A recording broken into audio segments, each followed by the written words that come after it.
It's confirmed. President Donald J. Trump will be appearing on Joe Rogan's podcast. Coming up quick. Welcome back to the JP Rex channel, my beautiful freedom-loving friend. This is where we like to call out the lies, hypocrisy, and corruption of tyrants, and Satan shine the light of awareness on woke absurdities, and highlight the amazing work of other freedom fighters. So it is confirmed, not just from Trump, but apparently an inside source from Joe Rogan, that this Friday, President Trump will be in Austin, Texas, recording the Joe Rogan podcast at Joe Rogan's studio. The purpose of this video is to talk about the implications of it. I'll share with you my predictions. I don't think it's all straightforward, by the way. Some of my predictions might surprise you. Coming from someone who's listened to thousands of hours of Joe Rogan's podcast, I'll share my thoughts on how I think Joe Rogan will interact with President Trump in ways that are both supportive to him and maybe challenging for Trump. And also the nuclear meltdown from the left before the podcast happens, and also what will the size of their nuclear meltdown be after the podcast. Starting with the basics, President Trump and Joe Rogan, they've known each other, not closely, my understanding, but they have agreed to do the podcast, and I think this is amazing. President Trump announced it a couple weeks ago on the Nelk Boys podcast, but source close to Joe Rogan kind of leaked it, and I think this is great because for at least a couple years, Rogan has always said, I won't have Donald Trump on. I don't want to get into the game of politics. I don't want to have the pressure of having a legit presidential candidate on my podcast. I won't have Trump on. And I remember Patrick Bet-David probably a year ago predicted Rogan will have Trump on. And I think the reason why Rogan is having Trump on is because Rogan cares about our country and he wants people to have President Trump's thoughts shared with them so they can make up their minds on if they see him as the best candidate or not. And at this point, it's worth noting that Rogan also said he'd love to have Kamala Harris on the podcast. There were reports that her team was talking to Rogan about making that happen. And as I said in a video the other week, I highly doubt Kamala will go on Rogan's podcast. I want her to. I don't think she'll look good. I think it would only drop her further in the polls. And her team, they might be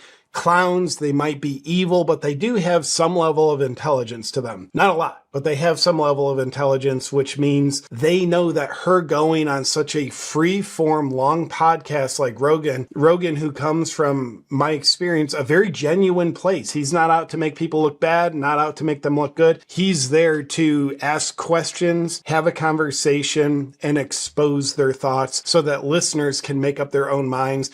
Kamala and her team of clowns absolutely knows that her staying off Rogan's podcast, one of, if not the biggest podcast in the world, typically the biggest based on the week's rankings, they know that would be a huge mistake because she would look horrible. However, this just in, we've just received footage here at Awake with JP Studios of Kamala Harris's on-tape reaction, learning that President Trump will go on the Joe Rogan Experience. Take a look.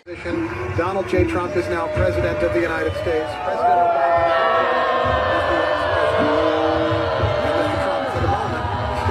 Obama. She is everything Kamala stands for. Now, before we get to my predictions and implications of this monumental event, by the way, this is an election, as Elon has said, this is the most important election in U.S. history. If it doesn't go Trump's way, he thinks it will be the last election. My freedom-loving friend, we are living through a moment in history right now, very pivotal. Therefore, Trump going on Rogan, this is monumental. And I'm not just saying that because I'm a fan of both. I'm saying it because it is a monumental time in human history. And this podcast will reach tens of millions of people. And mainstream media, they're covering it. Breaking news, Trump to appear on Joe Rogan's podcast to be recorded Friday in Austin. Politico reporting it. Trump set to go on Joe Rogan's podcast. But first, a little backstory of conflict between Trump and Rogan. Will that interfere in their conversation? Now, in Politico's article about, hey, the podcast is going to happen, they have a quick summary of the tensions between Rogan and Trump, specifically the tensions coming from Trump towards Rogan. In August, Trump called out Rogan after the podcaster claimed that politicians on both sides are manipulative, except for Robert F. Kennedy Jr., who at the time was running for president, and the media erroneously said that that was Joe Rogan endorsing RFK Jr.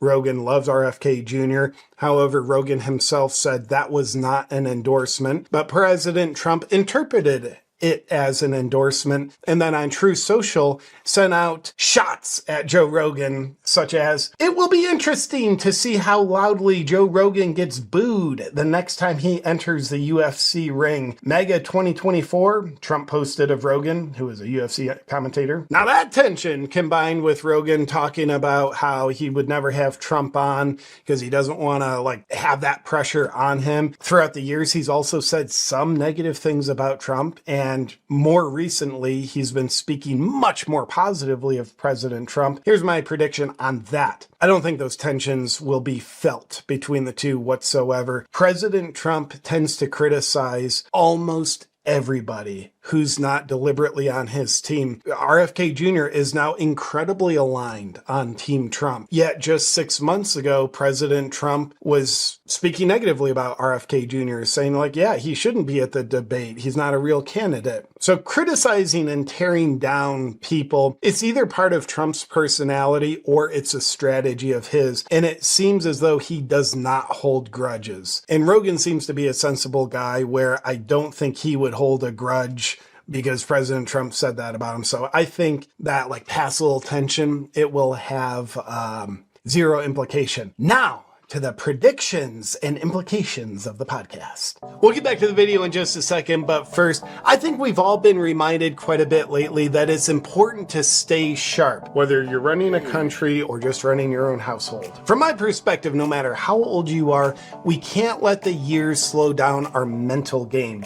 Whether you're 35 or 85, you can choose to be at your best. If you've noticed your brain feels a bit foggy lately as you age, it's time to clear the cobwebs. And I can't think of a better way to do it than with my daily dose of Mushroom Breakthrough from Bioptimizers. Mushroom Breakthrough packs a powerful punch with 4 cognitive enhancing mushrooms: chaga, reishi, cordyceps, and lion's mane, plus collagen for extra brain support. The lion's mane in particular can increase your levels of BDNF, a protein that helps your brain cells grow. Know any politicians that could use that? Well, don't be one of them. Now, this is crucial for your memory and learning, which typically declines as you age. So Mushroom Breakthrough is like fertilizer for your brain. On top of these incredible benefits, it's also delicious. I love all 3 flavors. You can choose to be at your best, so give Mushroom Breakthrough a try. Go to bioptimizers.com/JPReacts and use the discount code AWAKEN to get 10% off your Mushroom Breakthrough. Your future self will thank you for it. Now back to the video. So some are saying with Trump going on Rogan, this is what the election map is going to be. 538 electoral votes to Harris having 0. I wouldn't be surprised if that's true, if we have enough integrity in our elections. But I don't think this is an automatic grand slam for Trump. First, to the challenges. President Trump, he tends to do best on podcasts that are free-flowing, they're casual, they're laid back. That's why he does so well on podcasts of big comedians like Theo Vaughn, Andrew Schultz, the Nelk Boys. When Trump's able to, laugh and they're shooting the poop, if you will. And then, of course, talking about policies. I wouldn't necessarily say he struggles because he speaks very well. He knows his stuff. But I would say where he comes across less well is in stone cold serious interviews, where the interviewer, they're just, okay, here's the question. What's your answer? When Trump is just left to talk by himself, he'll maybe answer the question, then he goes into other realms and he can kind of go all over the place and exaggerate things at times. I'm a Trump fan, yet at times he'll be exaggerating things, bolstering his achievements, which is great, but it can come across as arrogant. However, as a self-proclaimed PhD in Joe Rogan's podcast, I think the terrain looks good for the environment where Trump thrives in. First off, Rogan's a comedian, so he knows how to not take things so seriously. His podcasts are typically several hours long, and even when he has an expert in the field, there's still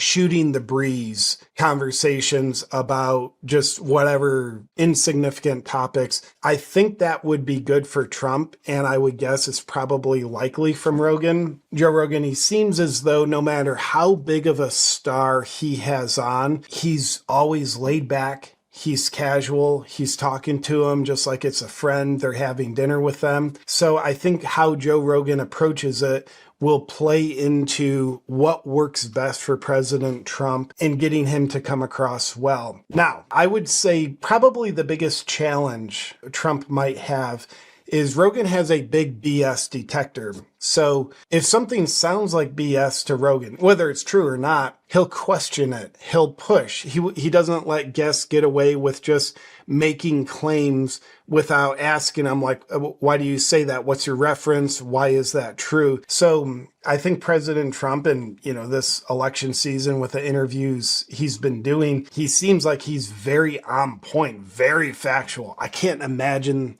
President Trump's brain and how many stats and things he has memorized. So he seems very on point. However, if he goes into what Trump has been criticized for in the past, but I would say a point of fair criticism is sometimes Trump can exaggerate. For example, him saying, yeah, when I was in office, we had the best economy. We had the best this, the best that. I think if he makes those claims, he needs to be accurate on those claims and be prepared to answer follow-up questions on why it was the best. Because if that doesn't happen, we had the best this or that, Rogan pushes them. Okay, well, why do you say that? If Trump doesn't have a good follow-up answer, it can turn into a little bit of an adversarial looking conversation where now Rogan is skeptical and not giving the guest the benefit of the doubt. So I'll give you two predictions. Worst case scenario and best case scenario for President Trump going on Rogan. Worst case scenario, I think this is a base hit for Trump. I don't think there's any way where he comes out of the podcast with a net loss. He could do the worst interview of his life, and because it's President Trump, it'll still be a boost knowing that this podcast goes out to tens of millions of people. So cool, it's a base hit. I think it'll be worthwhile for Trump to do no matter what. Worst case scenario, it's kind of like when President Trump debated Kamala. I think you're a little bit insane if you think Kamala won that debate. But for a lot of people I know who are all in the Trump camp,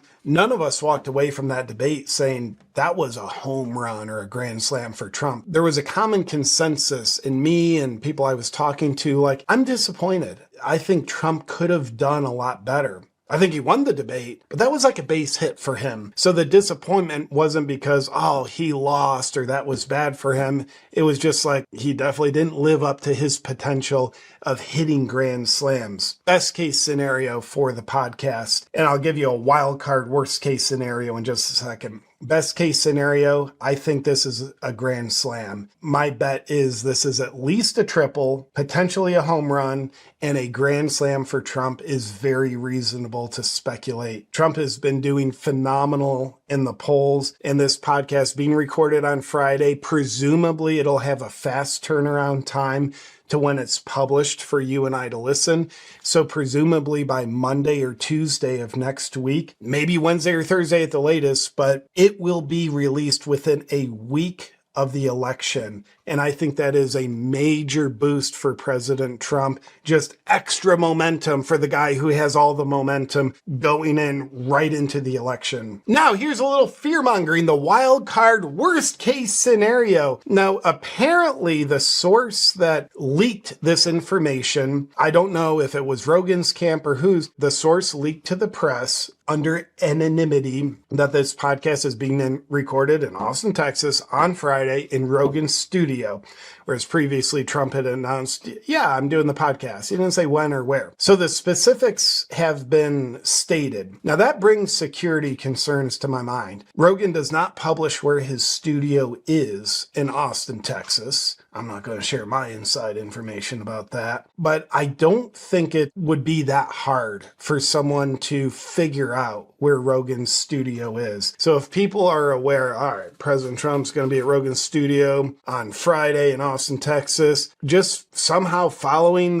from Trump's plane at the airport, following if he rides in a motorcade or whatever kind of car, finding Rogan's studio, or they know where his studio is in advance. That raises, I think, a level of security concern, both for President Trump and Rogan before, during, and after the podcast. And I think it raises a security concern for Joe Rogan going on into the future, because he's certainly been in the media's crosshairs and therefore the deep state's crosshairs. So for him to have, I would speculate, a leveled up security concern for the rest of the time that he's at that specific studio, all that would just be wild card worst case scenario if we're talking about worst case scenarios.